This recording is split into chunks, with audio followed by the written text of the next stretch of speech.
أعوذ بالله السميع العليم من الشيطان اللعين الرجيم بسم الله الرحمن الرحيم الحمد لله رب العالمين والصلاة والسلام على أشرف المرسلين. نعم.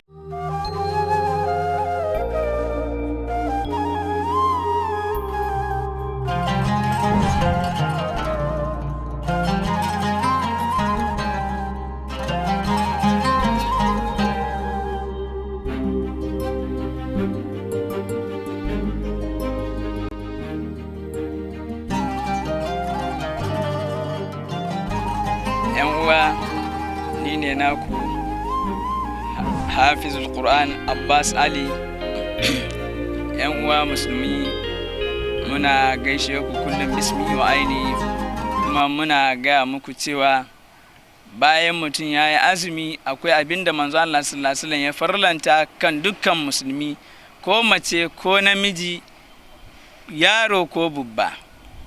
Tun lokacin da Allah subhanahu wataala ya farlanta azumi watan Ramadana akan musulmai, haka kuma aka farlanta zakkan fidda kai, zakkan kono. Shi yasa yan uwa na musulmai, insha Allah za mu yi muku wani yanda ake auna zakkan fidda kai, zakkan kono.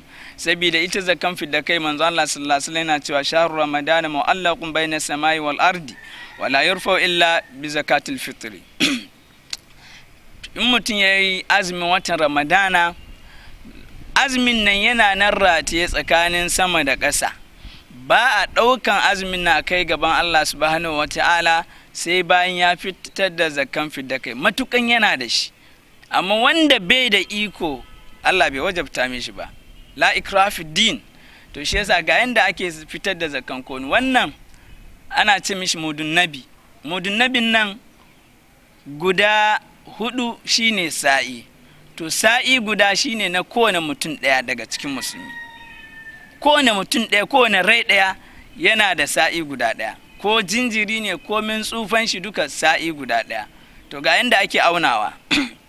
Na'am. To ga yanda ake auna zakkan fidda kai. Ga yanda ake auna zakkan kono. Na'am. Kaga wannan mudun nabi guda ɗaya kenan. Sai a zuba haka. Da sai a ƙara.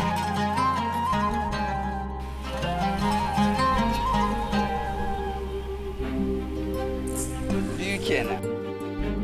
Sai a ƙara aunawa haka. Kaga 3 kenan. 3. Sai a ƙara aunawa haka. Wannan shine cikon na 4 kenan. To wannan in mun duba wannan haka ya zama sa'i guda kenan. Duk wanda ke da irin wannan kenshin, ko in ce wannan kwanan, insha Allah in ya auna shi daidai cikin ruwa haka, to wannan shine sa'i. In ya auna shi daidai cikin ruwa haka, ya zama mudun nabi guda 4 kenan. Mudun nabi guda 4 shine sa'i. Shi yasa koda baka da wannan mudun nabin, in ka duba wannan kwanan kana da irin shi, in ka cika shi haka, to haka na mutum guda kenan, sa'i guda kenan. Kowane mutum guda yana da sa'i guda, kamar yadda wannan kwanan yake. Kowane mutum guda sa'i guda, wannan shine na mutum guda. Amma ya danganta daga irin abincin da garinku ake ci. Mafi yawan abincin da garinku ake ci, in shinkafa ne ka cire shinkafa, in masara ne ka cire masara, in wake ne, in menene, duk abin da aka fi ci a garinku shine zaka cire. Wannan shine zakkan fidda kai. Wa akhir da'wana anil hamdulillahi rabbil alamin.